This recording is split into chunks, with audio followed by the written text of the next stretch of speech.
तव कथामृतं तप्त जीवनं कविभिरीडितं कल्मषापहं श्रवणमंगलं श्रीमदाततं भुवि गृह्णन्ति ये भूरिदा जनाः। যখনই আমরা কথামৃত পাঠ করি প্রথমেই এই স্তোত্রটা পাঠ করে একটু স্মরণ করে নিই যে শব্দগুলো কি অসাধারণ হতে পারে। যে একটা যখন ভগবান কথা বলছেন, ভগবানের সেই কথাগুলো কি অদ্ভুত হতে পারে সেটা একটু স্মরণ করে তখন কি হয়, একটা অ্যাটেনশন আসে। যখনই আমরা প্রথমে শুনে নিলাম যে এই কথাগুলোই অমৃত, যখন আমরা কথাগুলো শুনছি, কতগুলো বলছি, কতগুলো পড়ছি, সেটা অমৃতের মতো আমাদের এফেক্ট করে। সে অমৃতটা কি? চিরন্তন, চিরন্তনের জন্য এটা অমৃত ভাবটা। তা আমরা এই যে কথামৃত পড়ছি বা শাস্ত্রগ্রন্থ পড়ি, ধর্ম পালন করি, পুজো করি, কেন করি? তা আমরা একটা চিরন্তন আনন্দের মধ্যে যেতে চাই, আনন্দটাই আমাদের লক্ষ্য। তো সেই আনন্দটা পাওয়ার জন্যে আমরা চেষ্টা করতে থাকি বিভিন্নভাবে। আর ধর্ম আমাদেরকে সেই কথাটা বলে যে তোমরা চিরন্তন আনন্দে যেতে পারবে। আনন্দ তো এমনি নানান রকমভাবে হয়, কিন্তু টেম্পোরারি হচ্ছে। ও বলল যে তুমি পার্মানেন্ট আনন্দে যেতে পারবে। আর সেই পার্মানেন্ট যে আনন্দটা, সেটাতেই বলা হচ্ছে অমৃত। তো ভগবান শ্রীরামকৃষ্ণদেব বলছেন ঈশ্বর লাভ হলে কি হয়? আনন্দ, আনন্দ আর আনন্দ। তা আনন্দ ছাড়া কিছু নেই। তা এই চিরন্তন আনন্দ যেটা সেটা যার জন্যে কারোর উপর নির্ভর করতে হয় না, কোনো বিষয়ের উপর, ব্যক্তির উপর নির্ভর করতে হয় না। তো সেইটিতে পৌঁছবার জন্যে, বা বলা যেতে পারে শান্তি, আমরা এটি করছি। তখন সেই গতবারে ভগবানকে একজন, শ্রীরামকৃষ্ণদেবকে একজন জিজ্ঞেস করেছিলেন যে মহাশয় গুরু না হলে কি হবে না? যখন জিজ্ঞেস করলেন যে মহাশয় গুরু না হলে কি হবে না, তখন উনি বলেছিলেন যে সচ্চিদানন্দেই গুরু। একটু আগে যে আমরা, ঠিক এটা শুরুর আগে যখন আমরা করছিলাম যে গুরু ব্রহ্মা গুরু বিষ্ণু, যে স্তোত্রটা করলাম, কিংবা তখনই যে প্রার্থনা করছি গুরুকে, তা গুরু হচ্ছেন এমন একজন যিনি ঈশ্বরকে আর আমাকে দুজনকেই চেনেন। সেই জন্যে উনি আমাদেরকে একটা ব্রিজের মতো ঈশ্বরের কাছে তিনি নিয়ে যাচ্ছেন, ওনার রাস্তাটা জানা আছে বলে। তো কে ঈশ্বরকে জানে? আবার একটা যদি দেখি, যিনি ঈশ্বরকে জেনেছেন তিনি ঈশ্বর হয়ে গেছেন। যিনি ভগবানকে যিনি জানলেন তিনি সঙ্গে সঙ্গে ভগবানই হয়ে গেলেন। ভগবানকে জানা মানে কি? সত্যটাকে জানা। সেই সত্যটা কি? তখন বেদান্ত বলবে যে একটি মাত্র সত্তা আছে যার থেকে সব কিছু সৃষ্টি হচ্ছে। সেই সত্তাটার কোনো রূপ নেই, সত্তাটার কোনো গুণ নেই, কিন্তু সেই সত্তার মধ্যে থেকেই সমস্ত কিছু হচ্ছে ইচ্ছা মাত্র। এখন এইগুলো কথাগুলো বোঝা একটুখানি কঠিন হয়ে যায়। তখন উনি সৃষ্টি করেন। সৃষ্টি কাকে করেন? গুরুকে করেন। গুরুকে পথপ্রদর্শক। কে ওই গুরু? ভগবান স্বয়ং। ভগবানই ভগবানকে চেনেন, তা হলে তো সম্ভব হয় না। তা আমরা যেমন এরকমভাবে মাঝে মাঝে আমি উদাহরণ দিয়ে বলি যে ভদ্রলোক আমাদের প্রেসিডেন্টের প্রাইভেট সেক্রেটারি, ও কিন্তু প্রেসিডেন্টকে চেনে, কিন্তু পরিপূর্ণভাবে চেনে না, খানিকটা অংশ চেনে, যতক্ষণ ওর ডিউটি থাকে যায় কথা বলে। আবার যে ড্রাইভার, সেও কিন্তু চেনে, পরিপূর্ণভাবে চেনে না। এরকমভাবে কিছু কিছু লোক আছে যারা ওর কাছাকাছি থাকে, চেনে তো বটে, কিন্তু সাহস নেই যে এইটা বলবে বা ওইটা করবে। তো কে সম্পূর্ণভাবে ওকে চেনে? উনি নিজে। উনি নিজে জানেন যে আমি কে, আমি কি করব, আমি কখন, ইত্যাদি ইত্যাদি। তো উনি নিজেকে ছাড়া পরিপূর্ণভাবে ওকে কিন্তু ওর সব থেকে কাছের লোকও জানে না। এখন ওনার স্ত্রী সব থেকে কাছের, তেও কিন্তু জানে না যে ও কী প্ল্যান করছে। রাজনৈতিক সমস্ত বিশ্লেষণগুলো স্ত্রীকেও বলে না, পুত্রদের বলে না, নাতিকে বলে না। সুতরাং একমাত্র সব কিছু কে জানে? ও নিজে। তো ঈশ্বরই একমাত্র গুরু। সেই জন্যই ভগবান বললেন সচ্চিদানন্দই গুরু, যে পথ দেখাতে যদি হয় তাহলে সচ্চিদানন্দই দেখাবেন। তো তিনি তখন কি করেন? শক্তি দেন। ওই আমাদের এই শাস্ত্রে, এই তন্ত্রশাস্ত্রে ওরা বলে শক্তিপাত।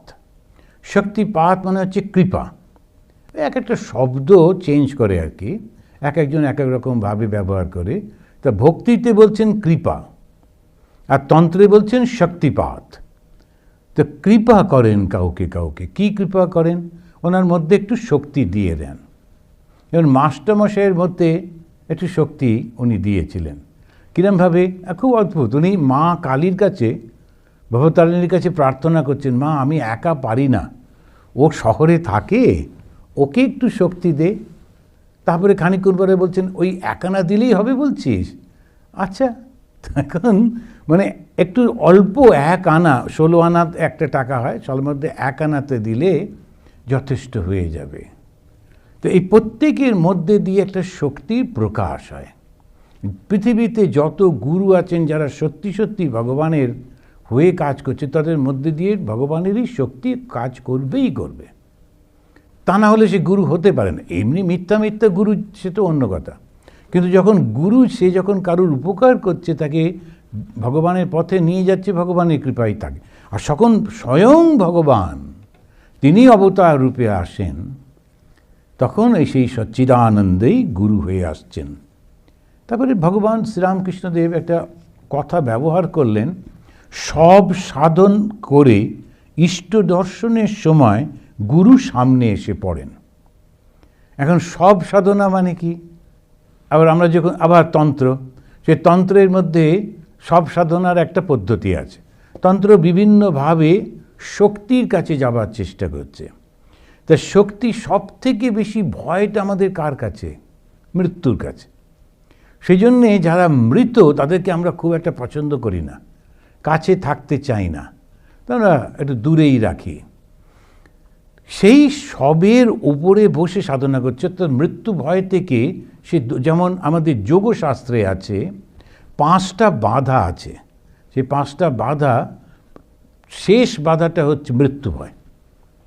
যখন এই মৃত্যু ভয় হলো, তার মানে এখানে বাসনা আছে, এখানে থাকার ইচ্ছা আছে, বাঁচার ইচ্ছা আছে, এই সমস্ত থাকে নানান রকমের। ওই জন্য সে বাঁচতে চায়, মরতে চায় না, কেউ মরতে চায় না। তো ওই তন্ত্র সাধনা করে মৃত্যু ভয়টাকে, না আমি মৃত্যুকে ভয় পাচ্ছি না, তো তন্ত্র একটা সাধনার সিস্টেম আছে, তন্ত্র সাধনা করে। সব সাধনা অনেক সময় দাহ করে না, তো ওখানেতে যখন থাকে ওর উপরে আসন পেতে, মৃতদেহের উপর আসন পেতে বসে করে। আমি একবার দেখেছিলাম, যে খুবই ভয়াবহ। ভাবলাম ভাগ্যিস ঠাকুর ওসব বলেননি, এগুলো হলে সাধু হতে পারতাম না। ভীষণ কঠিন। একটি ছোট্ট বাচ্চা মারা গেছে, বীরভূম টিরভূম অঞ্চলে বাচ্চারা মারা গেলে ওদেরকে দাহ করে না, ওই হয় জলে ভাসিয়ে দেয়, না হয় মাটিতে দিয়ে দেয়। তো সাধুটি বসে একটা বড় গাছের তলায় বসে আছে, একটা প্লাস্টিকের ছাউনি মতো, তার সামনে মাটিতে ওকে, ওই বাচ্চাটাকে পুঁতে দিচ্ছে। ও বসে বসে দেখছে, মানে ও কিন্তু ওখান থেকে বেরোলেই ওর উপরে, এবারে যখন হয়ে গেল, যখন চলে যাবে রাত্রিরে, ওর উপরেই আসন করে ওইখানে বসে ও সাধনা করবে। ভগবান যে নানা রকম করে টরে। তো ওখানে একজন সাধু খুব সুন্দর গান করছিলেন। তা আমি গিয়ে বললাম, বা আপনার খুব সুন্দর গলা, ওর পাশে গিয়ে বসলাম। আর আপনি, আর দেখতে খুব সুন্দর, খুব ফর্সা দেখতে। তো আমি বললাম, আপনি কি সুন্দর এখানেতে। তখন আমাকে আস্তে আস্তে বলছে যে, আপনি কি রামকৃষ্ণ মিশনে? যে হ্যাঁ। বাবা বেঁচে গেছো? এদিকে একেবারে এসো না। আমি বুঝতে পারিনি, আমিও ভগবান লাভ করার জন্যে এসে এখানেতে আটকে গেলাম। এই পথ ভয়ঙ্কর পথ। তো এই যে গান করছে সব ঠিক আছে, কিন্তু তারপরে কি ওই সব সাধনা অমুক তমুক, ওটা সবার জন্যে না। তো ঠাকুর বলছেন যখন ও করছে, মানে ওইটা তখন মৃত্যু ভয়টাকে অতিক্রম করেছে, সাধনা তো সেই যখন ও শেষ করলো, তখন গুরু এসে সামনে, গুরু মানে ওই ভগবান স্বয়ং, তিনি এসে বললেন, ওই দেখো তোমার ইষ্ট। এবং গুরু আর ইষ্ট এক হয়ে যায়। এবারে বলছেন অনন্তর ব্রত করে কিন্তু পুজো করে বিষ্ণুকে। হঠাৎ হঠাৎ এরকম কথাগুলো বলছেন কেন? অনন্তের ব্রত করছে, ব্রত মানে কোনো একটা সিস্টেমের মধ্যে, যেমন আমি 7 দিন কথা বলবো না, 7 দিন এটা খাবো না, 7 দিন এই করবে, এরকম সব করে টরে, একটা ব্রত, প্রতিজ্ঞা করে সেটাকে করবার চেষ্টা করে। তো অনন্তর ব্রত করছে, অনন্ত মানে যাকে দেখা যায় না, যিনি সর্বব্যাপী, কিন্তু পুজো করছে বিষ্ণুকে। এই কথাটার মধ্যে দিয়ে বললেন যে যেহেতু আমরা অনন্ত সর্বব্যাপীকে বুঝতে পারি না, ধরতে পারি না, সেই জন্য একটা মূর্তির আশ্রয় করি। তবে সেই জন্যে বিষ্ণুকে নেওয়া হচ্ছে। বিষ্ণুকে, সর্বব্যাপিত্বই হচ্ছে বিষ্ণু। বিষ্ণু শব্দটার অর্থ হচ্ছে সর্বব্যাপিত্ব।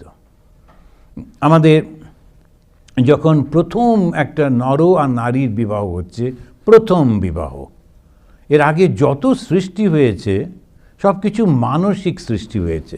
ভাগবতে এর খুব সুন্দর করে সৃষ্টির কথাগুলো বলছে। তো প্রথমে ভগবান তার মনে হলো আমি সৃষ্টি করব।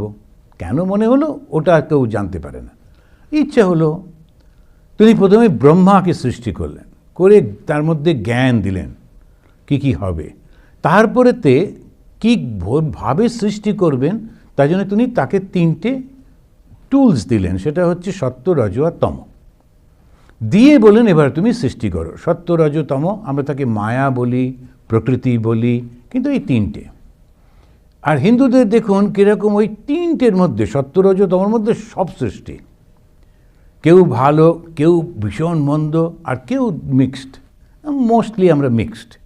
তো সত্য, রজ, তম এই 3টে গুণ নিয়ে নানা রকমভাবে পারমিউটেশন কম্বিনেশন করেছে, করে টোরে তারপরে যখন উনি এক একটা সময় আসছে, ব্রহ্মা যখন সৃষ্টি করছেন, তার নানান রকম চিন্তার মধ্যে থেকে এক একটা সৃষ্টি হচ্ছে, তখন তিনি একটা সৃষ্টি করেছেন, তারা হচ্ছে ভয়ঙ্কর আমাদের যে যারা অসুর টাইপের। তখন নিজেই ভয় পেয়ে, অসুর সৃষ্টি করে ব্রহ্মা নিজেই ভয় পেয়ে গেছেন। কারণ ভয় পেয়ে তিনি নিজে দৌড়ে দৌড়ে ভগবান বিষ্ণুর কাছে গেছেন, গিয়ে বলছেন যে আমি সহ্য করতে পারছি না, আমারই সৃষ্টি বটে কিন্তু ভয়ঙ্করে, তুমি একটু কিছু রক্ষা করো। তখন উনি বললেন তোমার মধ্যে থেকে ওই দূর করে দাও, ওটা ভাবটা দূর করে দাও। তখন উনি দূর করে দিলেন ভাবটাকে ভেতর থেকে। এগুলো সব ইয়েতে ভাগবতে খুব সুন্দর করে বলে যাচ্ছে গল্প। আর একবার শুরু করলে না থামতে পারবেন না, এটা পড়তেই হয়, মানে একটা গল্পের মতো চলছে। তখন তখন যখন ব্রহ্মা নিজের মন থেকে সমস্ত কাম ভাব ত্যাগ করলেন, তখন সেইটা দিয়ে অত্যন্ত সুন্দরী নারী সৃষ্টি হলো। অসুররা তখন আবার তার দিকে চলে গেল, ব্রহ্মা বেঁচে গেল। তো এখন এইসব নানা রকম সব সৃষ্টি করে টোরে শেষে ব্রহ্মা সৃষ্টি করলেন। যখন সব সৃষ্টি শেষ, তখন তুমি খুব আরাম করে মনু সৃষ্টি করলেন। এই মনু হচ্ছে মানব। এই যে মনু যারা, তারা তখন প্রজা পালন করবে। মনু সৃষ্টি হলো, সৃষ্টি থেকে তখন তিনি ওখানে একজনের জায়গায় ঋষি, তাকে বলা হলো বিভিন্ন নারী পুরুষ, তাদেরকে বলা হলো মন থেকে সৃষ্টি হয়েছে। পুরুষও মন থেকে সৃষ্টি হয়েছে, নারীও মন থেকে সৃষ্টি হয়েছে ওই ব্রহ্মার। কিন্তু বললেন না, এবার তোমরা দুজনে হাজব্যান্ড ওয়াইফ, তোমরা গিয়ে এবারে ঠিক সত্যি মানব সমাজ তৈরি করো। তো প্রথম শুরু হচ্ছে। তা প্রথম যার মধ্যে বিয়ে হবে সেই ঋষি, তাকে গিয়ে ব্রহ্মা যখন বললেন তোমাকে বিয়ে করতেই হবে, না করতে পারবে না, উনি তখন বললেন আচ্ছা আমাকে একটু সময় দিন। কিন্তু ভেতরে তো বৈরাগ্য। প্রথম সৃষ্টিতে যখন হচ্ছে সবটাই তো সৎ, তারপরে সমস্তটাই হচ্ছে সত্য, রজতমের সত্যটা সব থেকে বেশি, রজতম আসছে না, ফলে ওরা সংসার করতে চাইছে না, কেউ শোনেনি কথা। আমাদের নারদকে উনি অভিশাপ দিয়েছিলেন ব্রহ্মাকে, রেগে গিয়ে নারদ কিছুতেই বিয়ে করবে না, ঝগড়া করছে, তখন ব্রহ্মা অভিশাপ দিয়েছিলেন তোমাকে 50টা বিয়ে করতে। পরে নারদ করিয়েছিলেন। তো এর সমস্ত হলো। এইখানেতে উনি যখন বললেন, তখন ও বললো আমাকে একটু সময় দিন। 10 বছর উনি তপস্যা করলেন।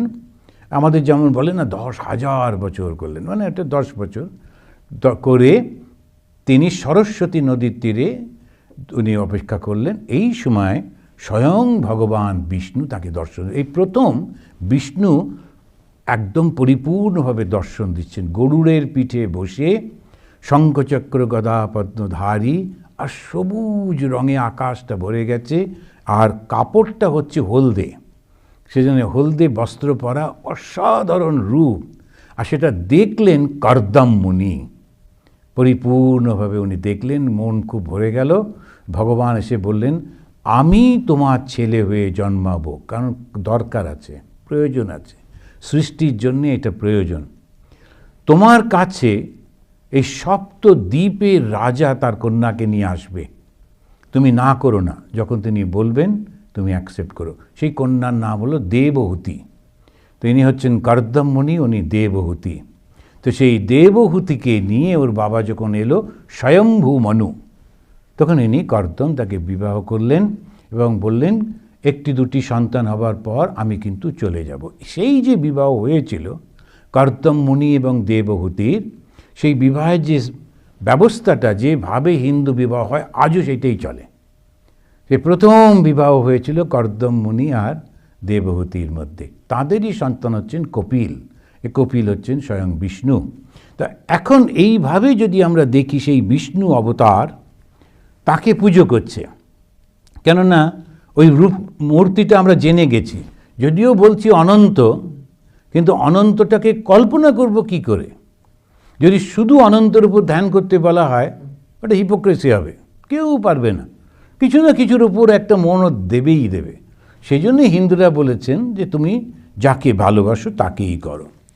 তো এই কথাগুলোর মধ্যে দিয়ে এই যে দুটো তিনটি কথা বললাম, যে গুরু না হলে কি হবে না, তখন উনি বলছেন যে ঈশ্বরই কিন্তু গুরু। তুমি মনে করো না অন্য কেউ পারে।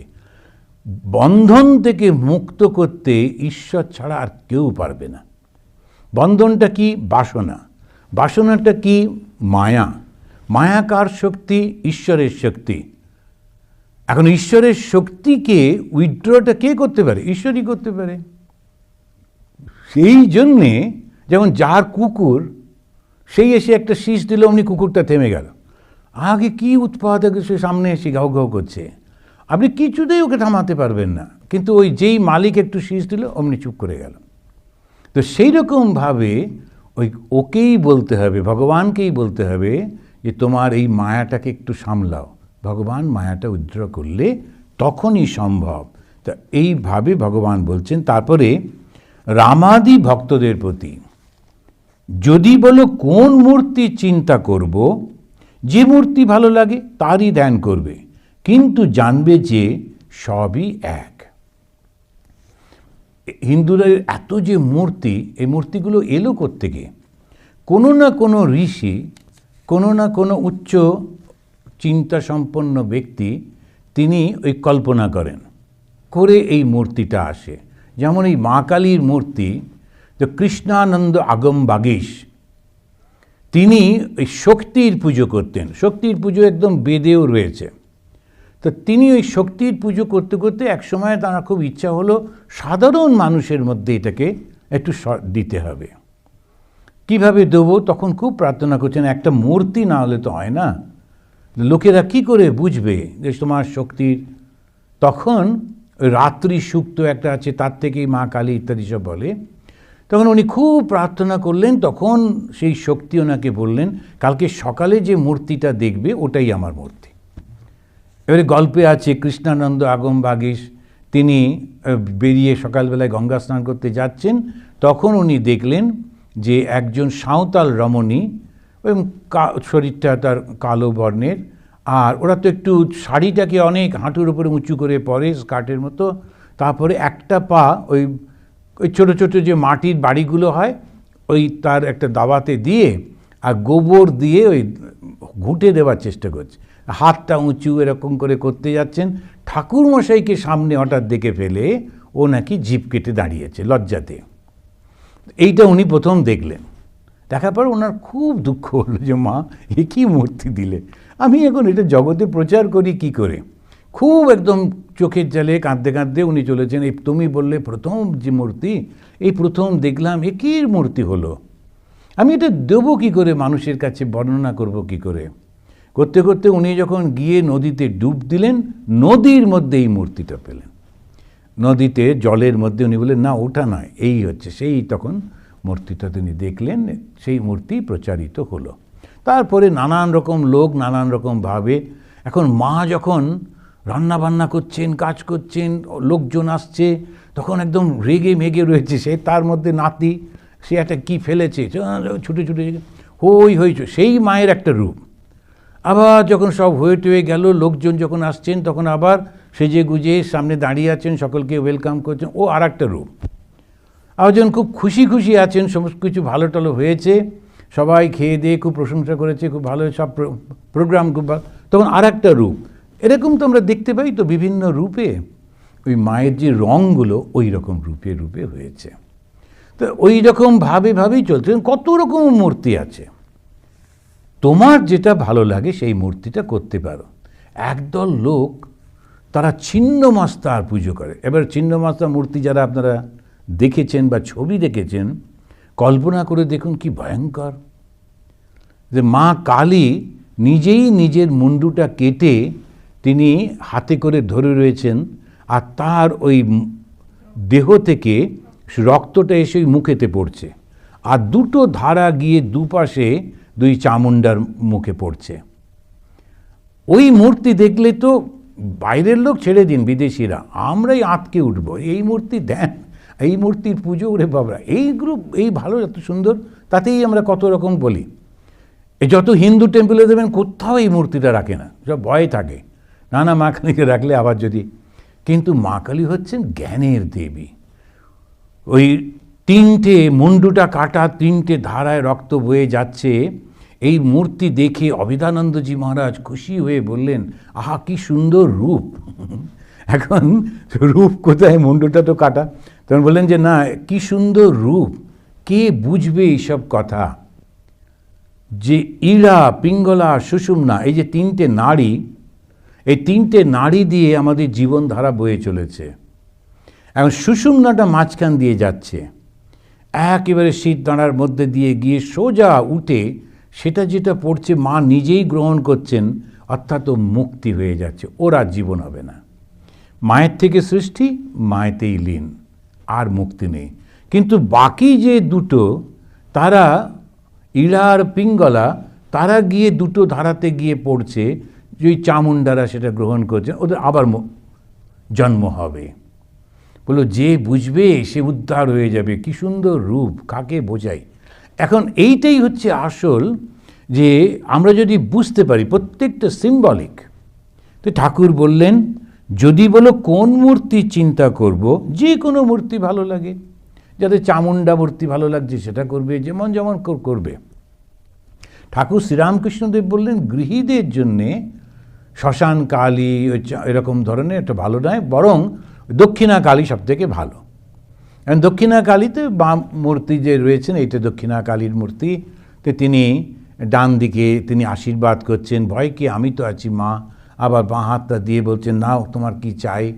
আর বাঁ দিকে হচ্ছে মুক্তির জন্যে, ডান দিকটা হচ্ছে জগতের জন্যে, বাঁ দিকটা মুক্তির জন্যে।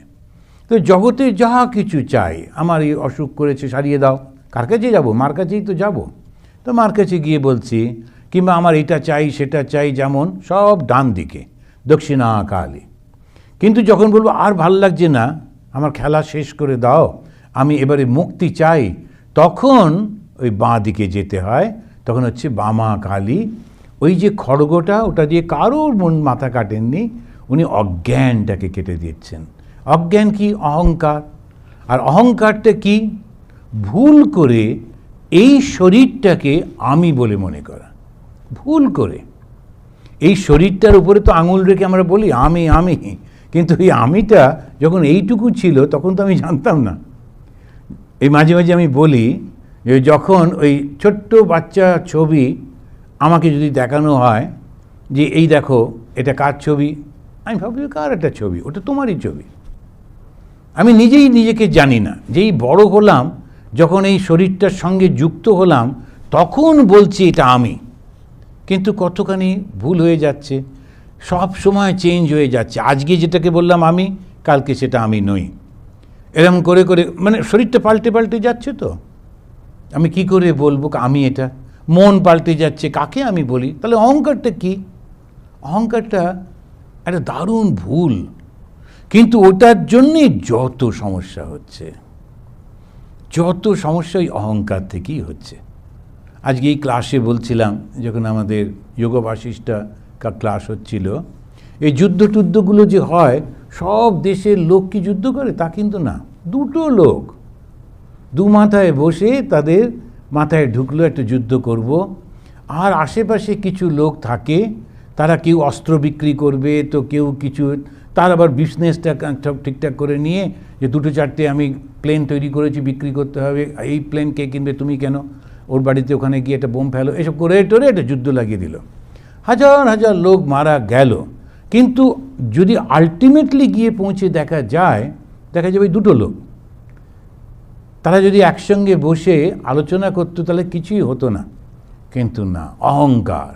এবার যদি জিজ্ঞেস করো অহংকারটা তোমার কোথায় থাকে, কেউ বলতে পারবে না, একজনও বলতে পারবে না। তো সেই জন্যেই ঠাকুর বলছেন কারুর উপর বিদ্বেষ করতে নাই। শিব, কালী, হরি সবই একই, ভিন্ন ভিন্ন রূপ, যে এক করেছে সেই ধন্য। সে ধন্য হয়ে যাচ্ছে, যে কোনো একটাতে করলেই হবে, সবাই সমান। এখনো পর্যন্ত যারা কৃষ্ণের পুজো করেন, ওরা কালী মন্দিরে এখনো পর্যন্ত যান না। আমাদের যে বইতে দেখেছি, রবীন্দ্রনাথ ঠাকুর বলছেন যে নিবেদিতাকে যদি বিবেকানন্দ এবং ওর সমস্ত বন্ধুরা তারা মা কালীর পুজো ছেড়ে দেয় এবং রামকৃষ্ণকে অস্বীকার করে, তাহলে আমাদের সঙ্গে বন্ধুত্ব হতে পারে। নিবেদিতা চাইছিলেন যাতে রবীন্দ্রনাথ এবং বিবেকানন্দ একসঙ্গে যদি করেন, তখন ওরা কন্ডিশন হচ্ছে কেন না মা কালীর পুজো করে বলে। এখন না বুঝে এইটা, তো সেই জন্যেই ভুল হয়ে যায়। রবীন্দ্রনাথের মতো লোক, অত শিক্ষিত লোক, তবু একটা জায়গায় আটকে যান। শ্রীরামকৃষ্ণ হচ্ছেন সর্বধর্ম সমন্বয়ের দেবতা। এই জন্যে এত বড় একটা জিনিস উনি করেছেন। আমরা তো ঠিক অত্যন্ত দুর্বল, প্রচার করতে পারি না, বুঝতেও পারি না, সেই জন্যে ধরতে পারলাম না শ্রীরামকৃষ্ণদেবের অবদানটা কত বড়।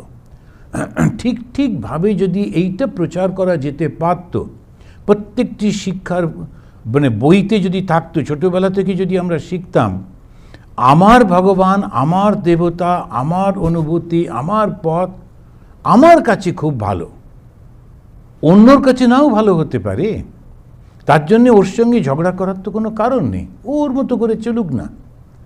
এইটুকু শুধু বুঝতে হবে। এই না সমন্বয় মানেই আমি অন্যর মতো হয়ে যাব, তা তো কোনো কারণ নেই সেরকম। আমি আমার মতোই থাকবো, তুমি তোমার মতো, কিন্তু একসঙ্গে পথটা তো চলতে পারি, তাতে কি অসুবিধে? এই সমন্বয়ের বার্তা হিন্দু ধর্ম বারবার দিয়েছে, সর্বদা দিয়েছে। হিন্দু ধর্ম মানেই সমন্বয়, কিন্তু সঙ্গে সঙ্গে হিন্দু ধর্ম এটাও জানে যে সব কিছুকে নিয়ে একজন চলতে পারে না, একটা বিশেষ না হলে আমরা পারি না। আমাদের সেইভাবেই সমস্ত প্রকৃতিগতভাবে ওই রকমই থাকে। কিন্তু লক্ষ্য করে দেখবেন, যখন পূর্ণ কুম্ভ মেলা হয়, ভারতবর্ষে যে কুম্ভ মেলা, অর্ধকুম্ভ, পূর্ণ কুম্ভ, সেই কুম্ভ মেলাতে কিন্তু সমস্ত রকমের হিন্দুরা একসঙ্গে হেঁটে যায়। যারা শৈবাইট, তারা ত্রিশূল নিয়ে শিবের নাম করতে করতে যাচ্ছে। যারা বৈষ্ণব, তারাও ওই রকম মালা নিয়ে জপ করতে করতে, ভগবানের নাম করতে করতে যাচ্ছে, কৃষ্ণ নাম করতে করতে। গানপত্য সমস্ত সব একসঙ্গে চলেছে, গিয়ে কোথায় যাচ্ছে? অমৃত সন্ধানে। কোথায় গিয়ে শেষ করছে? একটা গঙ্গাতে গিয়ে ডুব দিয়ে। তো জলটা কি? জল হচ্ছে নিরাকারের প্রতীক, ওই জন্য আমরা গঙ্গায় গিয়ে ডুব দিই, নিরাকারের প্রতীক। দেখুন, এইগুলো সমস্ত সিম্বলিক, কিন্তু মাথায় আসে না। ওইটাতেই সমস্যা হয়েছে। ওর মধ্যে আবার একটু ঝগড়াঝাটি হয়, আমাদের আশ্রম আগে যাবে, কেননা তোমাদের আশ্রম পরে আসবে ইত্যাদি। আবার যারা আগে যাচ্ছে তারা পরের জনকে মাঝে মাঝে ঘাড় ঘুরিয়ে বলে, ওরা তো পেছনের লোক। আচ্ছা, কেন হয় এগুলো? কেন এই অহংকারগুলো আমাদের সব সময় থাকবে, ওইগুলো থেকে আমরা বিচ্ছিন্ন হয়ে যাই। কিন্তু আমরা যদি ঠিক ঠিক শ্রীরামকৃষ্ণের কথাটা বুঝতে পারি, তাহলে অন্যদের সঙ্গে একসঙ্গে চলাতে আমাদের কোনো অসুবিধা হবে না। সমন্বয়ের দেবতা ভগবান শ্রীরামকৃষ্ণ, তিনি কারুর উপর বিদ্বেষ করতে নেই। শিব, কালী, হরি সবাই একেবারে ভিন্ন ভিন্ন রূপ, যে এক করেছে সেই ধন্য। তারপরেই বলছেন বহিঃশৈব হৃদয়ে কালী মুখে হরি বল। তো বাইরেতে শিবের মতো করে সেজে আছে ত্রিশূল ত্রিশূল নিয়ে, আবার যারা শিবের পূজারী হয় তারা ভস্মটা এইভাবে মাখে, আবার যারা বিষ্ণুর হয় তারা এরকমভাবে করে। আর বিষ্ণুর মধ্যে একজন বিশেষ আছে, বিষ্ণু শক্তিযুক্ত যদি হয়, মাঝখানে আবার একটা লাল থাকবে, এরকম প্রথমে তো করবেই, এটা ভি মতো করে মাঝখানে একটা লাল টিপ থাকে। ওরা কিন্তু বৈষ্ণব বটে, কিন্তু ওরা শক্তিকে মানে, লক্ষ্মীকে মানে, সেই জন্যে ওরা ওরকম করে।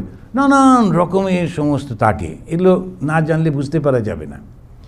কিন্তু এই শিবের যারা, তারা এরকমভাবে কপালটা এরকম করে করে দেয়, যে করে বাইরে তখন ওই শিবের মতো, আর হৃদয়ের মধ্যে মা কালীকে ধ্যান করছে, মুখে হরিবোল বলছে। এই যে কম্বিনেশনটা, সেটাই হচ্ছে ধন্য।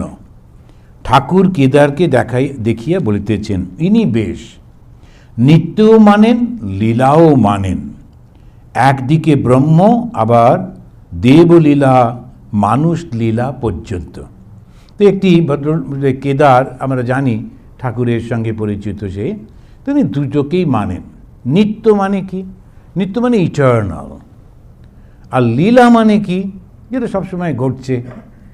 নিত্য আর লীলা, নিত্যটা কে করেছেন? ভগবান স্বয়ং একভাবে রয়েছেন। আর লীলাটা কে করছেন? উনি নিজেই করেছেন সৃষ্টিগুলো। তো এই নিত্য এবং লীলা, এই দুটোকেই যে মেনে নেয়, সেই ঠিক ঠিক জ্ঞানী। একটাকে যখন মানে, শুধু নিত্যকে মানে, তখন তার একরকম অবস্থা হয়। শঙ্করাচার্য তিনি শুধু নিত্যকে মানলেন, লীলাটা মানছেন না। গল্পের মধ্যে দিয়ে আছে যে শঙ্করাচার্যের জীবনীতে, যে তিনি বলছেন যে চৈতন্য ছাড়া আর কোনো কিছু নেই, আর খুব জোরে জোরে ওটা প্রচার করেছেন। করে পরের দিন যখন উনি যাচ্ছেন গঙ্গা স্নানে, তখন দেখছেন একটা মৃতদেহকে নিয়ে, স্বামী মৃত, তার স্ত্রী ওইখানেতে বসে আছেন। আর কাশির খুব সরু সরু গলিগুলো, এখন বোধহয় ভেঙে টেঙে দিয়েছে, তখন তো বিখ্যাত হচ্ছে সরু গলিগুলোর জন্য। আর ওই সরু গলিতে ওই ভদ্রমহিলা বসে বসে কাঁদছেন। তখন শঙ্করাচার্য বললেন, মা তোমার ওই মৃতদেহটা একটু সরাও, আমি চলে যাই। উনি বললেন, তুমি বলো না, কি মৃতদেহটাকে বলো। বলে, তোমার মাথাটা খারাপ হয়ে গেছে, কষ্ট হচ্ছে বলে মৃতদেহ কী করে সরবে? বলে, কালকেই তো বলছিলে সবই চৈতন্য, তো এটাও কেন সরবে না? তখনই শঙ্করাচার্য বুঝেছেন যে সাধারণ মহিলা তো নয়, সব যদি চৈতন্যময় হবে, তাহলে এই শক্তির ক্রিয়াটা কে করবে? তো এই শক্তিকে না মানলে কমপ্লিট হয় না। ভগবান শ্রীরামকৃষ্ণদেবের যিনি গুরু ছিলেন, উনিও বেদান্তবাদী। তো ঠাকুর যখন হাততালি দিয়ে মা কালীর নাম করতেন, জয় মা কালী জয় মা কালী, তখন ও মজা করে বলতো, আরে কেউ রুটি ঠকতে হো। তো ইউপির দিকে লোকেরা হাতে করে তো রুটি বানায়, বা কেউ রুটি ঠকতে হো, ঠাকুর খুব রেগে যেতেন।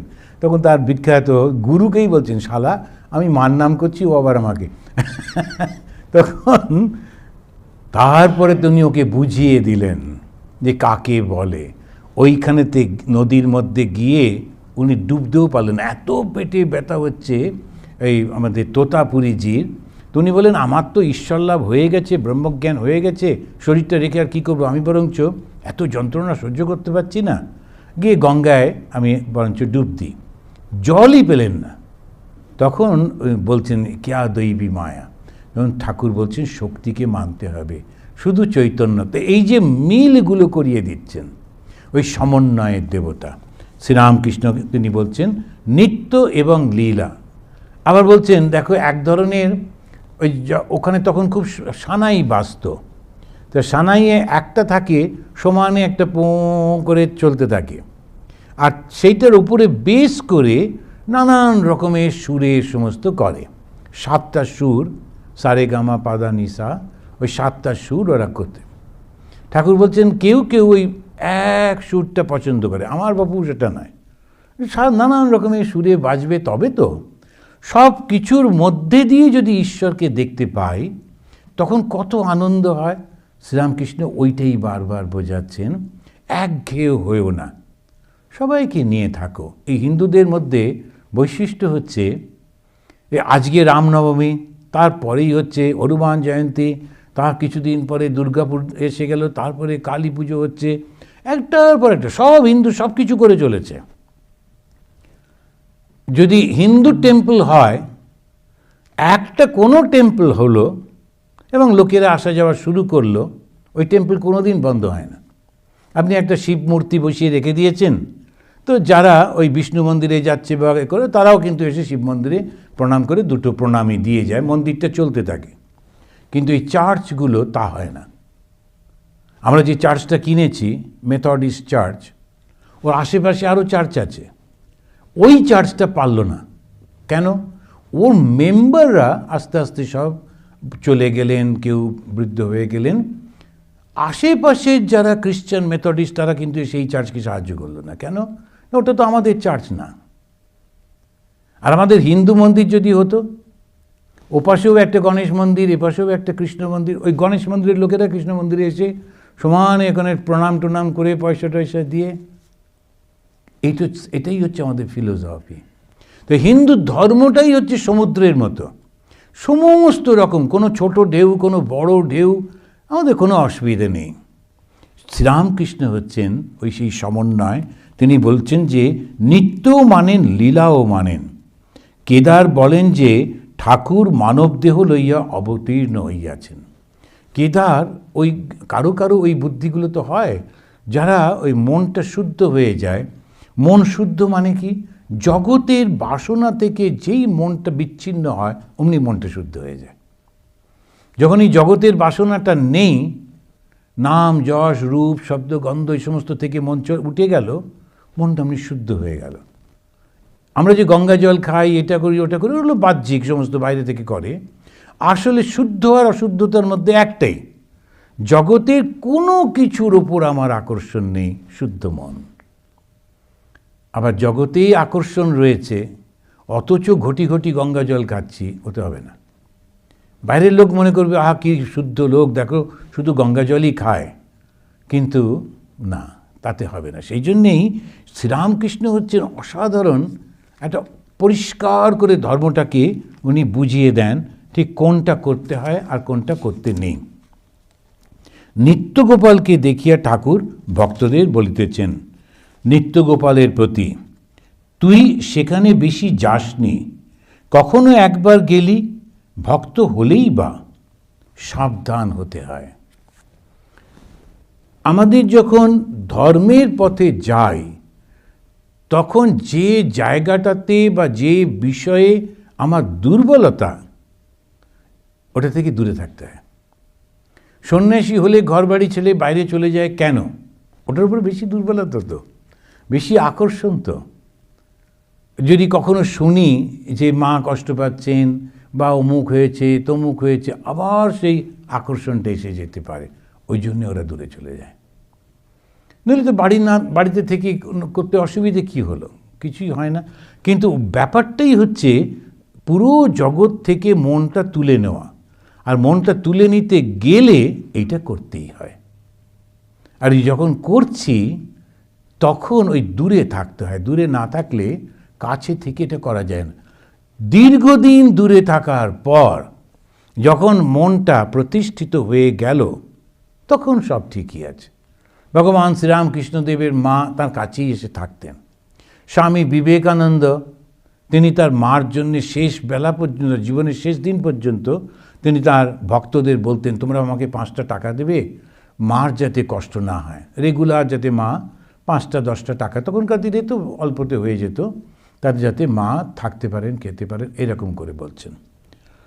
এখন আমরা যদি বলি যে বিবেকানন্দ তো তার মাকে দেখতেন, সুতরাং আমরাও বাড়িতে থেকেই সব সন্ন্যাসী হব, রামকৃষ্ণ মিশনের সাধুরা যে যা নিজের বাড়ি বাড়ি রয়েছে, বেলুর মঠের মংস কোয়ার্টার ফাঁকা, যে কী কথা, যে না সবাই স্বামীজির মতো বাড়ি বাড়ি, কিন্তু সেটাতে খুব ভুল হয়ে যাবে।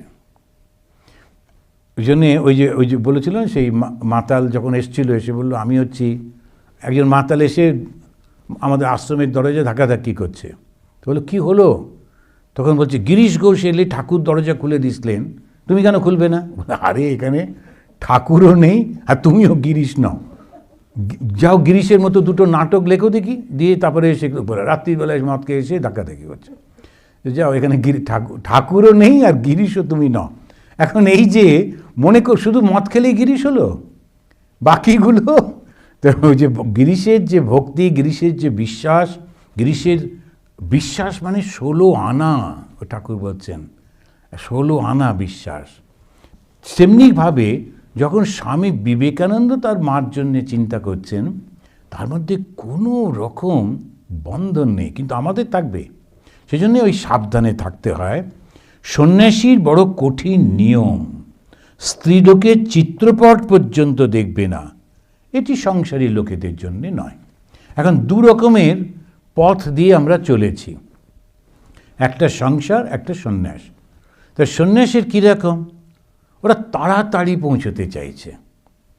তাড়াতাড়ি পৌঁছতে গেলে জগতের সব কিছু থেকে মনটা উঠিয়ে নিয়ে যেতে হবে।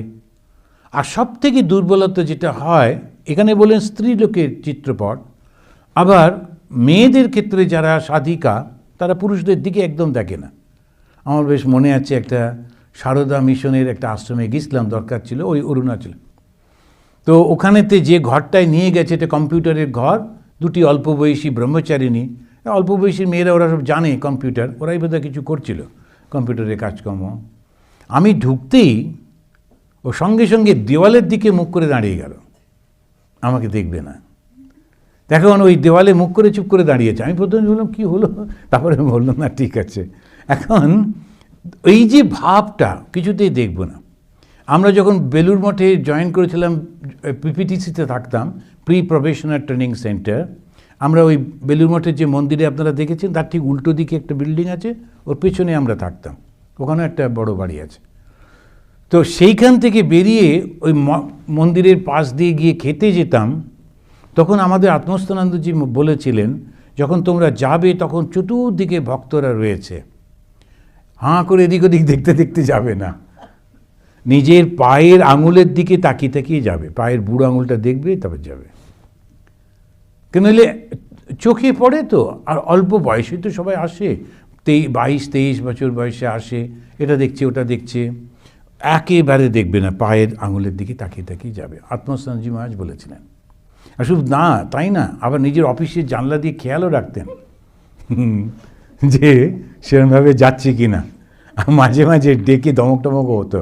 এখন এই যে ভাবগুলো, তার কেন ওটাকে আমরা ঘৃণা করছি? তা কিন্তু করছি না, নিন্দা নয়, ঘৃণা নয়, এটা একটা অভ্যাস করতে হয়।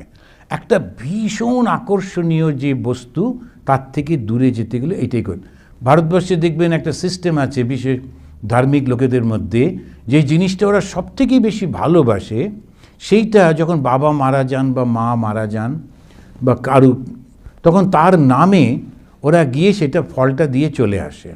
একটা ফল হোক, কোনো যেটাও ভালোবাসে সেটা গিয়ে ত্যাগ করে, ওটা সব থেকে বেশি ভালোবাসে। আন্দামানে একজন দত্তবাবু বলেছিলেন, অধীর দত্ত, তো তিনি ওই আপেল দিলে একদম লাফিয়ে উঠতেন, নিজেও আপেল, কেন আপেল দিবে? আমি বললাম এত রিয়াক্ট করেন কেন, আপেল খাবেন না তো ঠিক আছে। বলছে না মহারাজ, আপেল আমি সব থেকে বেশি ভালোবাসি, কিন্তু আমার বাবা মারা যাবার পর গয়াতে গিয়ে আপেলটা দান করেছিলাম, আর ভুল করে যদি খেয়ে ফেলি ওই জন্যে আমি চেঁচামেচি করি যে আপেলটা আমাকে দেবে না। এখন এইগুলো হচ্ছে অভ্যেস, এই নয় যে আমরা ঘৃণা করি, কিন্তু সেটা সারা জীবন করতে হবে তা তো নয়। একটা অভ্যাসের পর একটা জায়গায় এসে যদি তোমার ম্যাচুরিটিটা না আসে তাহলে তো কোনো লাভ নেই। সেই জন্যই বলছেন সন্ন্যাসীর কঠিন নিয়ম, স্ত্রীলোক যদি খুব ভক্তও হয় বেশি মেলামেশি করা উচিত না। জিতেন্দ্রীয় হলেও লোক শিক্ষার জন্যে ত্যাগীর এসব করতে হয়। কেউ মোটামুটি করে সন্ন্যাসীর জন্যে মাস্টারমশাই লিখছেন। এইটা ভীষণ, এটা পড়ে যদি কেউ বলে যে তার মানে আপনারা মেয়েদেরকে পছন্দ করেন না, ঘৃণা করেন, এটা ভুল। যেমন একজন ভদ্রলোক এসে বলছেন, আপনাদের এখানে সব দেখছি পুরুষরা রয়েছেন, আমি বরদানন্দজি বলছেন এসব পুরুষরা, এখানে মেয়েরা নেই। আমি বললাম আপনি কোথায় এসেছেন, মনাস্ট্রিতে এসেছেন তো? বলছে হ্যাঁ। মনাস্ট্রিতে তো মঙ্কসদেরই দেখবেন, সেখানে আর কাকে দেখবেন? আপনি যদি এখন যেখানে কনভেন্টে যদি যান, সেখানে মেয়েরা থাকার কথা, সন্ন্যাসিনী থাকবে, সেখানে তো থাকার কথা না। আর দুজনে মিলে সুন্দর আছেন, নাতিপুতি ছোটাছুটি করছে, নিজের বাড়ি চলে যাও, দেখতে পাবেন ওকে। তখন ভদ্রলোক তো বলছে, না আমি ভাবছিলাম। তাই বললাম, ভাবাভাবির কিছু নেই। এক একটা ধর্ম, একটা জিনিসে আমরা কাউকে নিন্দা করছি না, হিংসা করছি না, বিদ্বেষ করছি না, ঘৃণা করছি না, কিন্তু মনটা উইথড্র করে এই পথে যাব, আমি নিজে থেকে এটা চিন্তা করেছি, সুতরাং এইগুলো আমি করব। ওই যে বললাম না, ধর্ম, মাঝে মাঝে আমি বলি, ধর্ম মানে বচনবদ্ধতা, ধর্ম মানে হচ্ছে কথা রাখা, ধর্ম মানে প্রতিজ্ঞাটাকে রক্ষা করা। তো আমরা যখন প্রতিজ্ঞা গ্রহণ করলাম সন্ন্যাসের, প্রতিজ্ঞা তো রক্ষা করতে হবে, সেই প্রতিজ্ঞার মধ্যে এইগুলো রয়েছে, তো সেই প্রতিজ্ঞাটাই আমি রক্ষা করছি। সাধু 16 আনা ত্যাগ দেখলে অন্য লোকে ত্যাগ করতে শিখবে, তা না হলে তারাও পড়ে যাবে সন্ন্যাসী জগৎগুরু। একটা ছোট্ট ব্রহ্মচারী বসেছিল মায়ের বাড়িতে, জয়রামবাটি। তখন ওই মহিলারা যারা কাজকর্ম করেন, ওরা যাবার সময় ওর আঁচলটা ওই ব্রহ্মচারীর গায়ে লাগলো, তো কেয়ারফুল ছিল না। মা, শ্রী শ্রী শারদা মা লক্ষ্য করে বললেন যে, তুমি ওখানে একজন সন্ন্যাসী বসে থাকলে তুমি এরকম করতে পারতে? বলছি, মা এগুলো তো সব বাচ্চা বলতে। তখন মা বলছেন, এ কাল কেউটের বাচ্চাও কাল কেউটে, খবরদার ওদেরকে অপমান করো না। ওরা একটা ভাবের জন্য এসেছে, ওই ভাবটা তাদের মধ্যে উঠছে, আর সেই ভাবটা কি? জগৎটাকে ত্যাগ করা। এটা কি চারটিখানি কথা? জগৎ আমি চাই না, আমি ওই মন্ত্রটাই হচ্ছে সন্ন্যাসের মন্ত্র, আমি জগৎ চাই না, কিচ্ছু চাই না। এটা কি চারটিখানি কথা মনে করছো? এটা ভীষণ শক্তি। কখনো কোনোভাবে তুমি এদেরকে অপমান করো। তার কেন? কারণটা কি? যত জগৎ থেকে মনটা সরে যাচ্ছে, ঈশ্বরের প্রকাশ হচ্ছে। এবার যেই তুমি ওকে অপমান করছো, তুমি ঈশ্বরকে অপমান করছো। কষ্টটা তখন সেখান থেকে আসে। ওই জন্যে এখানে সবসময় উনি বলছেন, সাধুর 16 আনা ত্যাগ। এইবার ঠাকুর ও ভক্তরা উঠিয়া বেড়াইতেছেন। মাস্টার প্রহ্লাদের ছবির সম্মুখে দাঁড়াইয়া ছবি দেখিতেছেন। প্রহ্লাদের অহেতুকী ভক্তি ঠাকুর বলিতেছেন। এখন এই যে কথাগুলি আমরা দেখছি, যে কোনো, আমরা আজকে এই পর্যন্তই পড়ব, দ্বিতীয় পরিচ্ছেদ আর শুরু করছি না। কারণ যখনই আমরা এটা করি, দেখুন হিন্দু ধর্মের বৈশিষ্ট্য ভগবদ গীতাতে বলছেন, ইয়জ্জত বিভূতিমৎ সত্ত্বম শ্রীমদ ঊর্জিতমেব বা। যেখানে যেখানে দেখবে একটু শক্তির প্রকাশ হচ্ছে, ওটা আমারই শক্তি। তো ঈশ্বরের শক্তি দিয়েই এটা প্রকাশ হয়। কেন এটা বললেন? তাতে আমরা হাম্বল হই। যারা খুব ভালো গায়ক, তারা তার শক্তিতে হলো কি, হঠাৎ করে দেখা যাবে গলা ব্যথা হলো, আর গান করতে পারছে না, তখন কারোর কোনো শক্তি নেই। এটা আমরা যেটা যত তাড়াতাড়ি বুঝবো, তত তাড়াতাড়ি ভালো। যেখানে যে কোনো শক্তির প্রকাশ হয়, এটা ঈশ্বরের শক্তি। এইটা যেই মাথায় থাকবে, অমনি আমাদের অহংকারটা কমে যাবে। আর যেই অহংকারটা কমে গেল, তখন ঈশ্বরের শক্তিটা বেড়ে উঠল। তা আমরা বিচ্ছিন্ন কোথা থেকে? অহংকারের থেকে। অহংকারটা যেই কমে গেল, অমনি ঈশ্বরের সঙ্গে যুক্ত হয়ে গেলাম। তা আমরা আজকে এখানে শেষ করি। আপনাদের কি কোনো এখন প্রশ্ন আছে কিছু?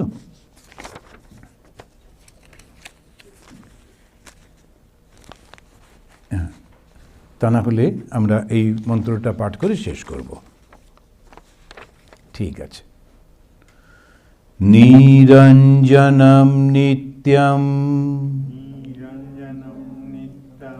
অনন্তরূপম ভক্তানুকম্পা ধৃতবিগ্রহম বৈ ঈশাবতারম পরমেশমিড্যম তম রামকৃষ্ণম শিরসা नमामः। ओम शांति शांति शांति। हरिः ओम। श्री राम कृष्ण अर्पणमस्तु।